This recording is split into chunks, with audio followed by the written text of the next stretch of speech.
வணக்கம் ஆன்மீக நேயர்களே.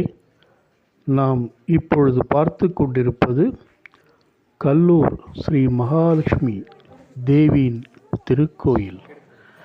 இங்கே லக்ஷ்மி நாராயணர் சுயம்புவாக எழுந்தருளி பக்தர்களுக்கு அருள் பாலித்து வருகிறார். இங்கே நாம் எந்த கோரிக்கையை தேங்காய் வடிவில் கட்டி வைத்தாலும் அதை அற்புதமாக நிறைவேற்றி தருகிறார்.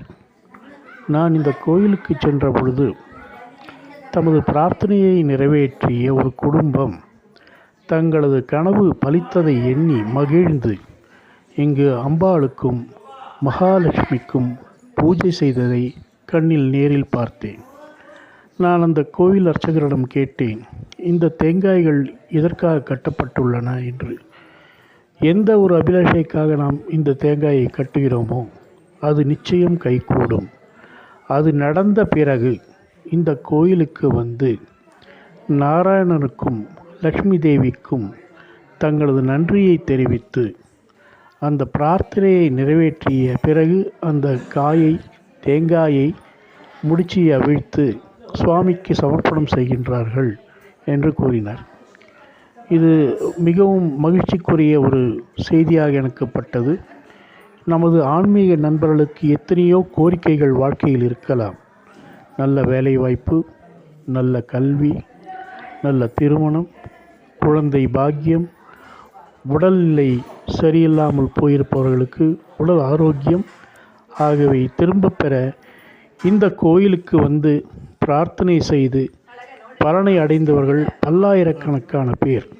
அதற்கு சாட்சி இந்த கோயிலில் கட்டப்பட்டுள்ள தேங்காய்களும் இங்குள்ள தேங்காய்களுமே ஆகும். ஆகவே நமது அன்பர்களே, உங்களுக்கு நேரம் கிடைக்கும் பொழுது வாழ்க்கையில் ஒரு முறையேனும் மந்திராலயத்திற்கு அருகில் 60-70 கிலோமீட்டர் தூரத்தில் உள்ள இந்த கோயிலுக்கு வந்து தங்களது பிரார்த்தனையை வேண்டிக்கொண்டு அது நிறைவேற்றியவுடன் அம்பாளையும் மகாலட்சுமியையும் நாராயணனையும் கண்டு வணங்கி தங்களது நன்றியை தெரிவிக்க வேண்டும் என்று இந்த வீடியோ மூலம் நான் பிரார்த்தனை செய்கிறேன். இந்த வீடியோவை உங்களுக்கு சமர்ப்பணம் செய்வதில் நான் மிகுந்த மகிழ்ச்சி அடைகிறேன். அற்புதமான திருக்கோயில், எல்லோரும் காண வேண்டிய திருக்கோயில், வாழ்க்கையில் ஒரு முறையேனும் வந்து சுவாமியை தரிசனம் செய்ய வேண்டிய திருக்கோயில், சுயம்புவாக மகாலட்சுமி விரும்பி வந்து அமர்ந்த திருக்கோயில், நம்மை காப்பாற்றி உயர்த்த சுவாமியே இங்கு வந்து தவம் இருந்து நமக்காக காத்திருக்கும் திருக்கோயில்.